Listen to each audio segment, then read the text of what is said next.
And we are live. Good morning, Facebook. This is Shera Sever. I'm the host of my newest series, which is Bridging the Human Divide. And this series is committed to having conversations with everyday change makers as we explore ways to move from the polarization that we are experiencing in many different environments in our country and in the world. And the intent is to, as I say, gather around the fire of the collective heart so that we can all move forward together with more grace, understanding, dialogue, and engage compassion in action. And I made a conscious choice to start this series with a very special guest in Sedona, Arizona, which is where I'm currently based. And my guest today, and who I'm launching this series with, is Susie Byler. She's a holistic health practitioner, and she's the founder of the Creation Temple in Sedona, Arizona. Today, Susie and I are going to discuss the need and ways to access and bring more of the divine feminine into our conversations and interactions in these unprecedented times. So welcome, welcome, welcome, Susie. I am so happy that you're joining us today. Thank you so much for having me, Shera. This is such an important conversation, and I'm honored. I'm honored to be here, so thank you. Yeah, it's my pleasure. What I'm most curious about when I called you and said, hey, I got this new idea, and this is what it is. I'm curious, like, what inspired you to join the conversation on Bridging the Human Divide? Well, right now, I am an empath, and I'm deeply sensitive. So I can feel the division very acutely, and it hurts my heart. And part of my mission here on this planet is to bring people together.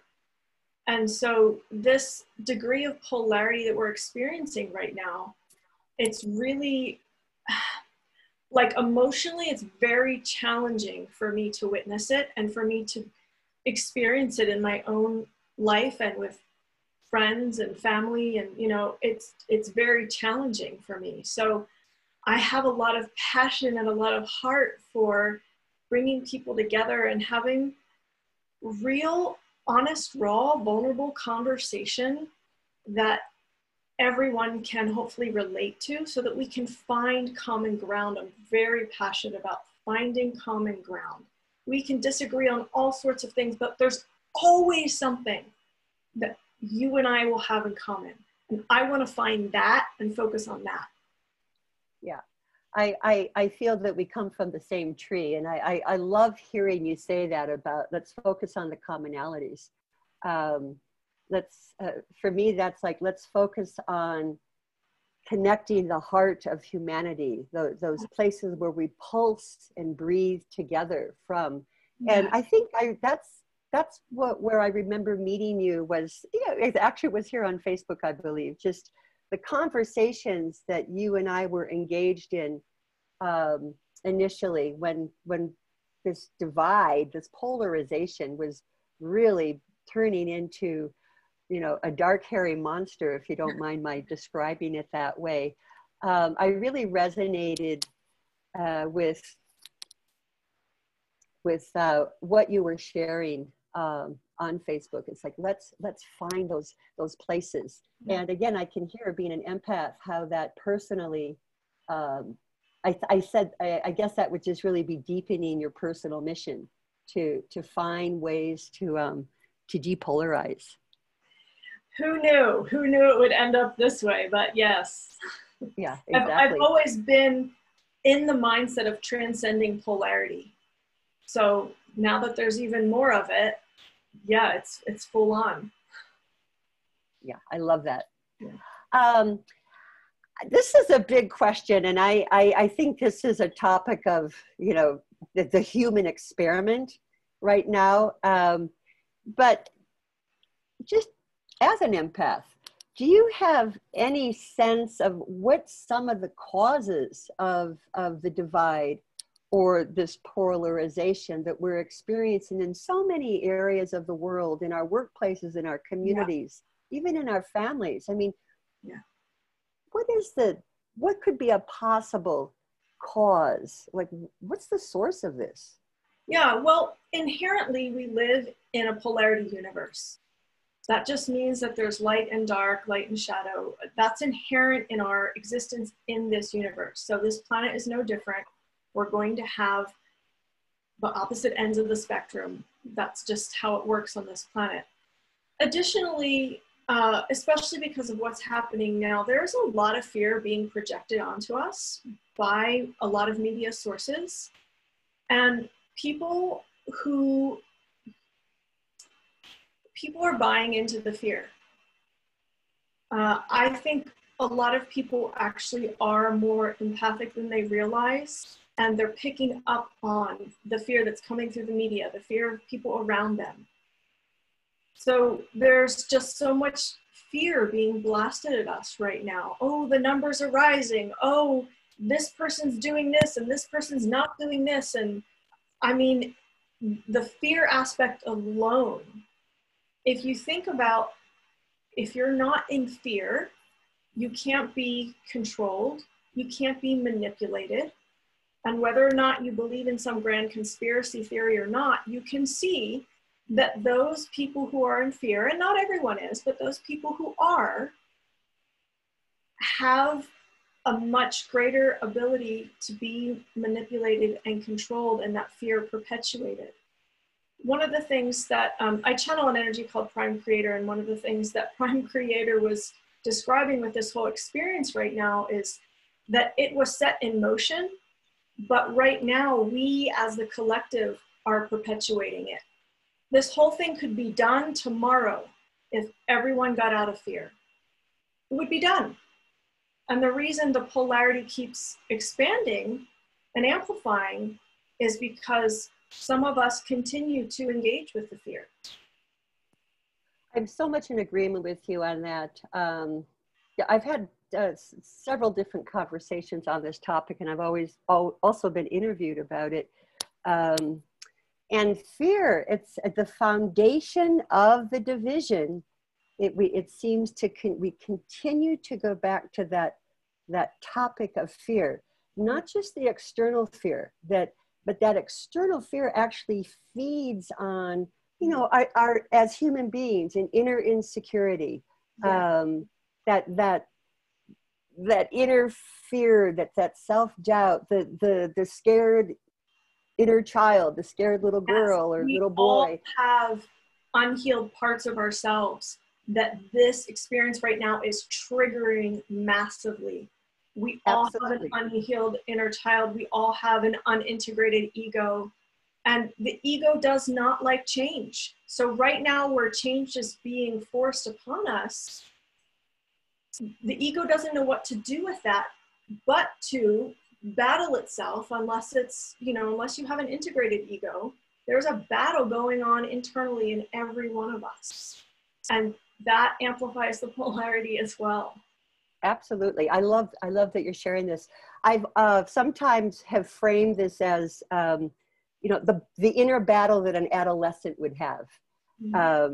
It's because, you know, the rebel and the resistance and the claiming that this is mine and the identity. And I think that's contributing a little bit too. I mean, if we were to go into what part of the ego is being triggered through all of this, both internally and through, as you said, the media, the different external structures that are feeding into that which is not who we are. Yeah. So that leads me into actually the topic that you suggested for this launch, and I love it that we're actually starting the launch with the topic of the divine feminine and how does the divine feminine fit into bridging, as we call, bridging the human divide? I have to, there we go. And so that's a question that I have for you. Yeah. Yeah, and then it's also not just how the topic, how we access how do we access the divine feminine as a means to healing this situation. Thank you. Well, the divine feminine, if you think about the essence of divinity, divinity accepts all. So both sides, if you will. Divinity is okay with whatever you believe. Divinity is okay with whatever choice you make, right? And then when you think of the mothering energy, she's gracious, she's non-judgmental, she brings compassion, she brings kindness. And I invite everyone that's tuning into this to think about a woman in their life. Hopefully everyone has had this experience of some woman, whether it was your mother or your aunt or a mentor, or some woman in your life who just absolutely supports you without judgment. She accepts you, she loves you, she holds you. So you combine the mothering energy with the divinity, and that's my idea of the divine feminine. And how could she not bridge the gap? How could she not transcend polarity? She's so loving. I love that too. It's like, what would a loving mother do, right? And how do we as individuals, I want to really dive into this a little bit, because the divine feminine is I want to say a hot topic, but it's a field that I have immersed myself in for well over a decade, in just numerous ceremonies and teachings, and accessing through different practices, particularly heart meditations and heart practices.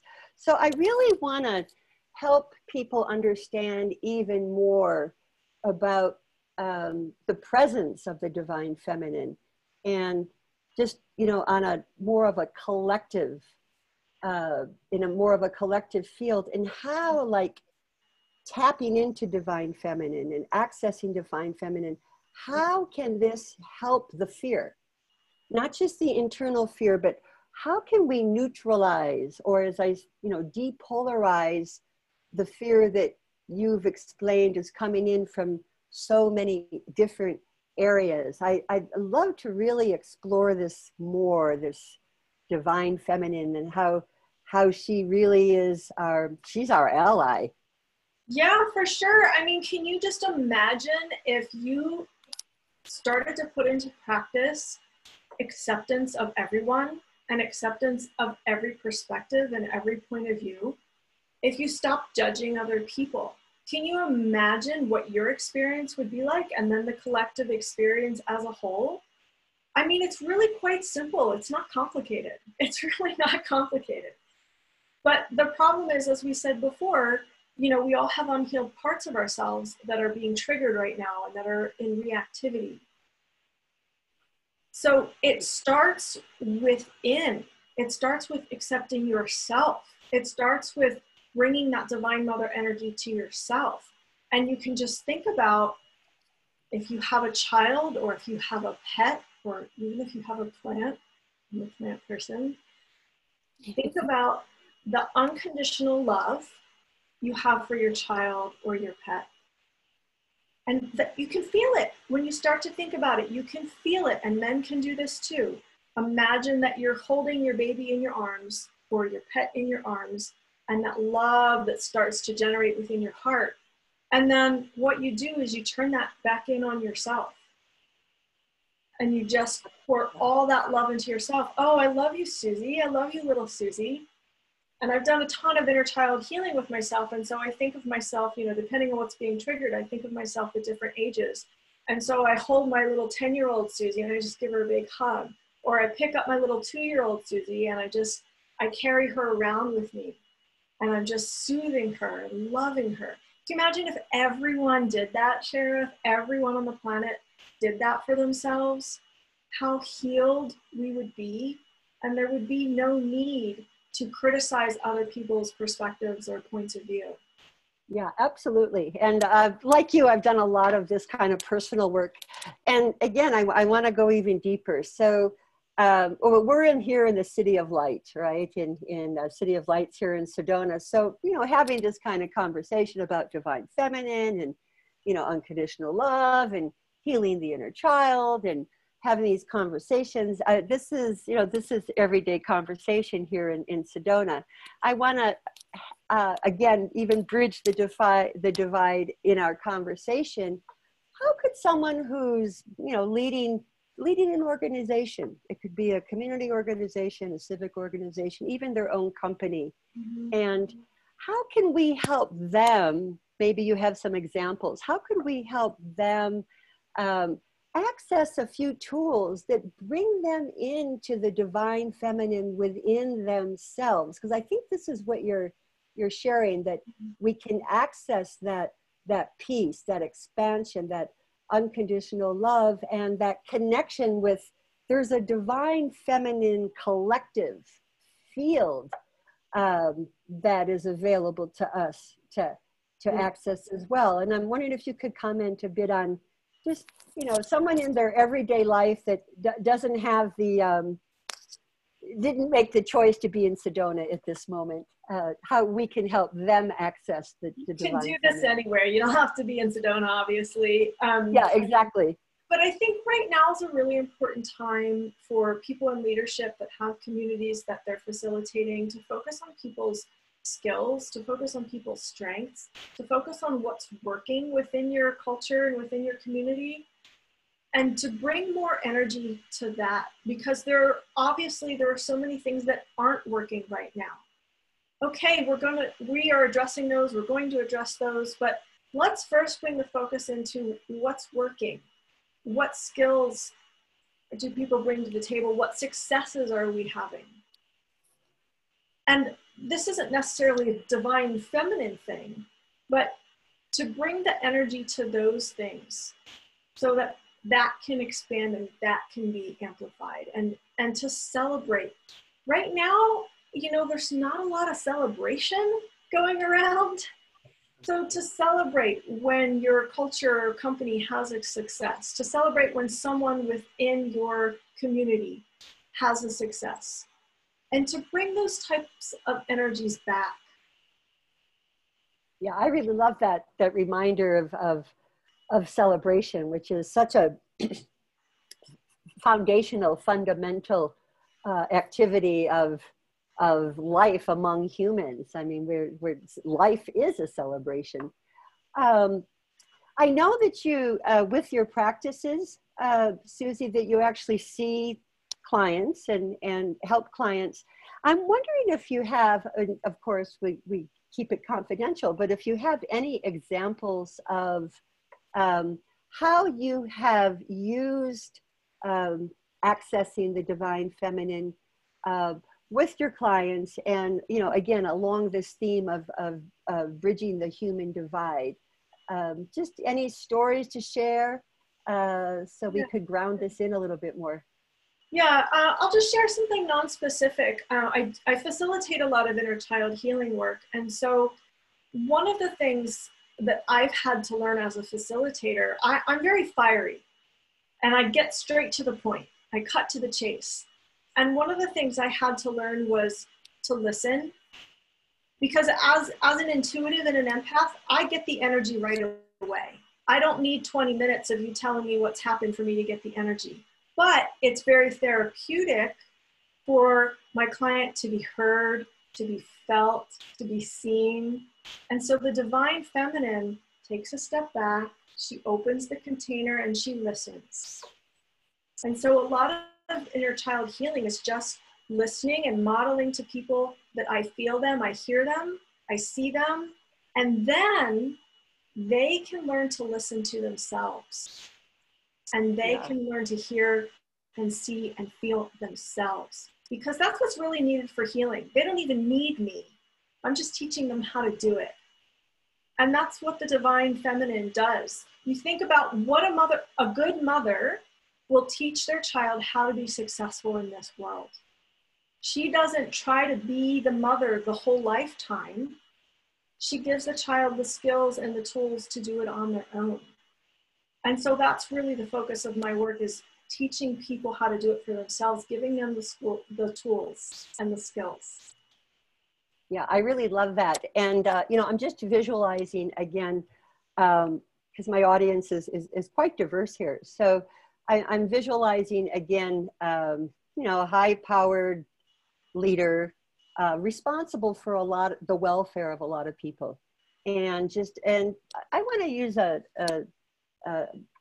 the divine masculine as an example right now, but how can we remind that warrior, right, who's really, he's leading in unprecedented times right now with a tremendous amount of responsibility, with an incredible amount of uncertainty.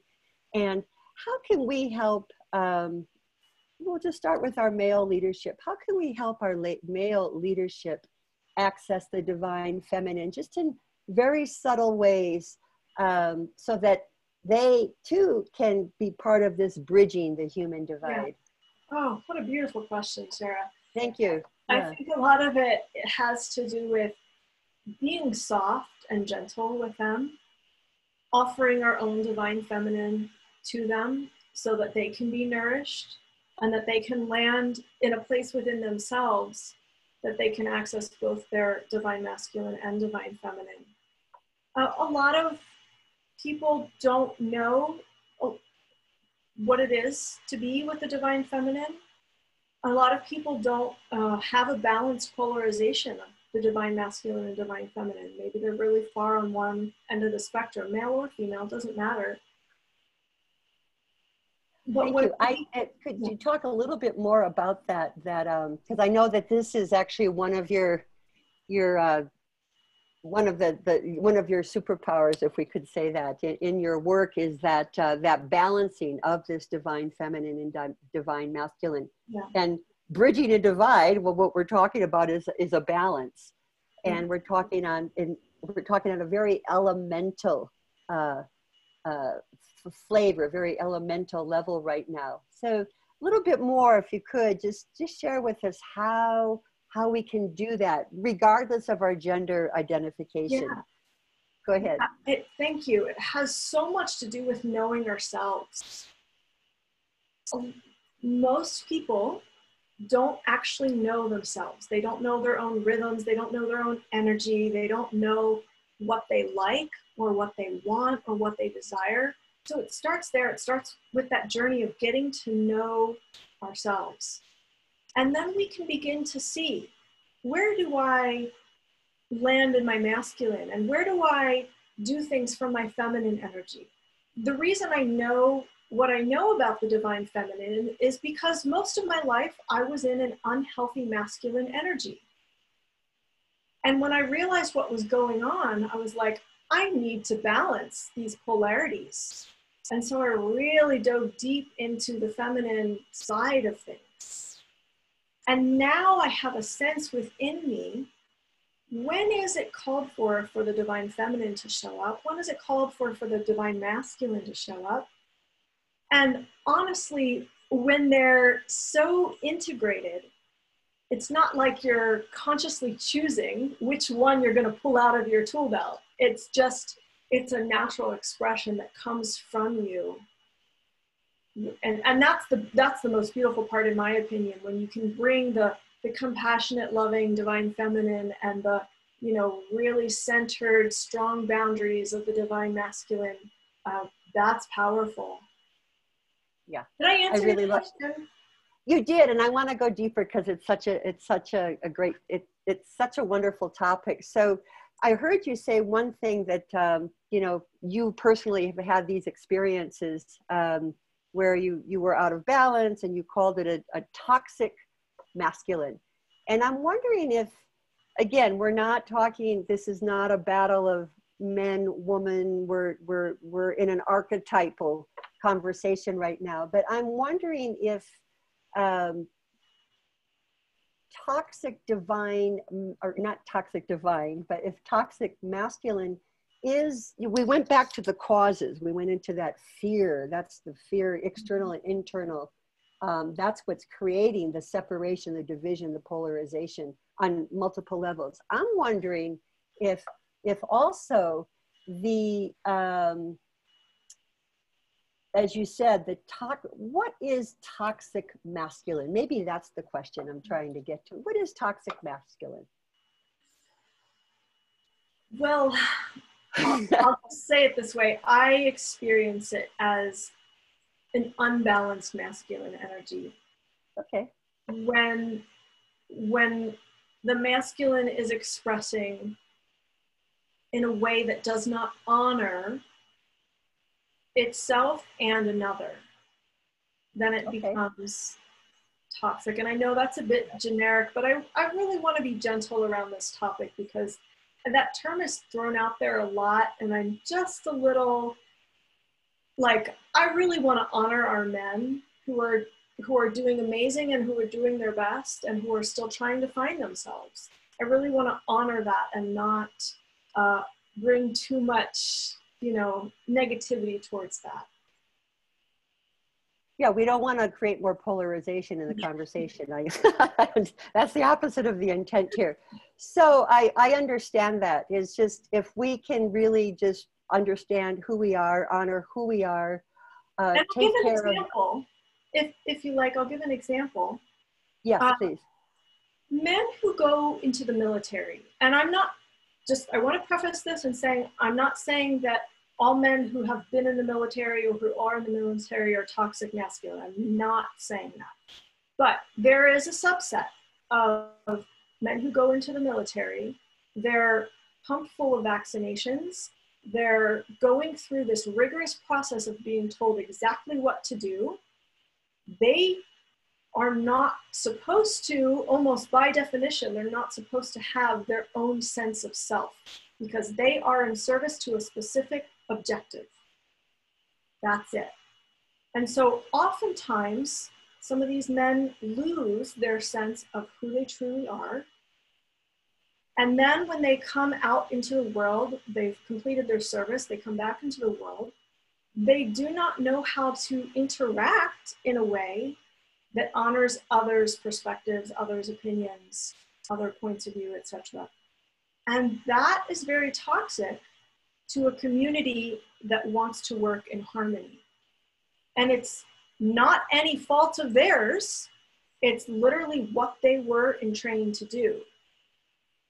Yeah, I think you hit a jewel there, or excavated a jewel with that explanation that you shared. And again, it's a model of what has happened in a person's life, male or female, a person's life, in a human life, what has happened that has conditioned one in a way to divide them within, to keep them separate from who they are, to create this polarization within. It could even be a need to control and a need to hold on to these older structures, for example. So I think we tapped into it with that. I really appreciate it. Anything else you want to share just for humanity and our relationship, with the divine feminine? Again, how can we honor divine feminine? How can we access divine feminine? How can we partner with the divine feminine in bridging this human divide and depolarizing so many behaviors and conversations and actions that are happening right now? It's pretty simple, actually. We are all channels, meaning we all bring through energy, we all bring through thoughts, we all bring through emotion and feeling. We get to choose what we're bringing through. We can bring through hate, judgment. We can bring through acceptance, love, appreciation. We get to choose. And I really strongly believe that in this time, we each need to take personal responsibility for what energy we're bringing through. I'm going to say it again because it's so important. We need to take personal responsibility, each and every one of us, for the energies, the words, the actions that we're bringing through. What I'm seeing right now that deeply, deeply troubles me is people blaming the government, people blaming our local stores, people blaming each other, all externalized. That's not going to work if we want to grow as a society. If we want to change what's happening right now on this planet, everyone needs to take personal responsibility and stop blaming what's outside of us. I love that. Thank you so much. Yeah, please. Did you want to say something else about that? Well, Go ahead. when we do that, then the divine feminine is expressed. Yeah, I agree with you. We actually allow her to allow her to be expressed. And I love that. So taking responsibility for our words, our actions, and the intention behind what we're saying, why we're doing, checking in with our thoughts. And, you know, I was listening to one of my teachers last night in a video, and he said, I loved this, but he said the pause is one of the greatest of spiritual practices, the pause. And when I heard that, it's like, it goes right back to what we're talking about today, the divine feminine, the loving mother, you know, the accepting mother, not the reactive, right? Not coming from a place of fear, but using that pause too, I think is an element of divine feminine. 100%. And I'll share a vulnerability here. One of the things that hurts me the most is when a friend or an acquaintance makes assumptions about me. Like maybe I say or do something that triggers them and they jump to an assumption or a perspective without finding out from me where it's coming from. I frequently feel hurt by that. And so one of the practices I've put in place for myself is if I'm triggered by someone, I step back and take that pause and look at myself first before making assumptions about them, before jumping to conclusions. Because I know how it feels when it's done to me and it sucks. So I want to practice the divine feminine and bring in that pause if I feel a trigger. Yeah, that is so beautiful. And, you know, vulnerability, I think, is also a huge piece of bridging the human divide. When we allow ourselves to be the vulnerable human being, to share our, whatever, our fears, our imperfections, that's what really is connecting the heart, what I call, as I said, the heart of humanity. There's a lot of strength, as we know, there's a lot of strength that comes from vulnerability. And just your sharing that, you know, I'm sure a lot of people are going to feel, again, more connection and more resonance with you as a guest here. Because we're, you know, we're on a journey together. And we are all walking ourselves, each other home. I really believe in that as part of our journey as well. Yeah, thank you for that. I'm curious, this is a chance for you to talk a little bit more about your work and just specifically as it relates to our topic, Divine Feminine, Bridging the Human Divide. What is really lighting you up today in the work that you're doing with others or in your community? Yeah, I have to say that the Creation Temple, my website, creationtemple.com, that is like, it's like a fortress in my life right now, because the top level members and I, the master creators and I, we meet via video every week. And when we meet, we're coming together as a soul family. And we have 4 agreements that we live by. And one of those is, you know, we don't judge each other. We hold space for each other. And each and every member puts that into practice when we meet. And so it's this safe, sacred container that we get to come into every week knowing that whatever we bring into that container, it's safe to express, it's safe to heal, and then we focus on what we're creating. You know, I talked about celebrating and remembering to honor people's skills and their tools that they have. And so every week when we meet, we talk about what we're creating so that we can keep this forward movement energy on the planet. And I know that the energy that's generated within that group is rippling out into the collective in ways that I have no clue about, but I know it's happening. And so it's a way for me and all the group members to be in service to the shift that we want on this planet. Because my overall soul mission is heaven on earth, restoring heaven on earth. So whatever way I can find to do that, and that's what the Creation Temple is all about, restoring heaven on earth. And that lights me up every time. Yeah, thank you so much for sharing that. I think that was a perfect example of just a nice way to kind of to recap a lot of what we have spoken about. And you mentioned something else that I think is very important for the depolarization. And you know, we're talking about behaviors, but it's that creating that sense of safety by not judging.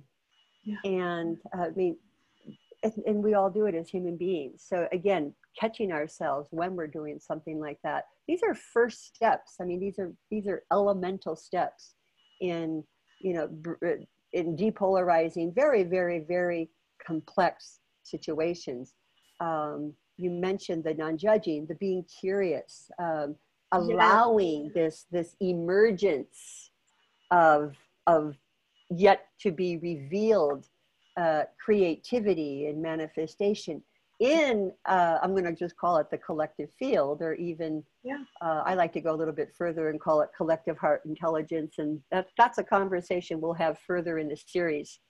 So as we can go ahead. Just highlight that curiosity piece, because I love that so much. Sure.